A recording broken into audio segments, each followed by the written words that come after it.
If you want to block an IP address of a visitor in your Namecheap account, you're in the right place. In this video, I'll show you exactly how to do it step by step so you can block unwanted traffic from your hosting account quickly and easily. This is helpful if you're dealing with spam, suspicious activity, repeated abuse, or you simply want to restrict access from a specific IP address. And before we get into it, if this tutorial helps you out, make sure to hit the like button and subscribe for more simple how-to videos just like this one. Alright, let's jump in.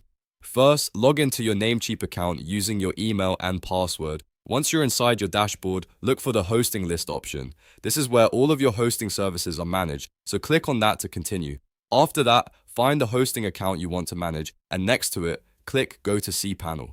This will open the control panel for your hosting account, where you can access important tools and settings. Now, once cPanel loads, scroll down until you find the security section. Namecheap organizes many security-related tools here, so take your time and look for the IP blocker option. When you see it, click IP blocker to open the tool. This is the feature that allows you to stop a specific IP address from accessing your site. On the IP blocker page, you'll see a field where you can enter the IP address you want to block. Carefully type in the IP address exactly as you want it blocked. It's important to enter the address correctly because even one wrong number can block the wrong visitor or fail to block the intended one. Once the IP address is entered, click the Add button. Namecheap will then save the block and apply it to your hosting account. After that, the IP address should appear in the blocked list, which confirms that it has been successfully added. And that's it.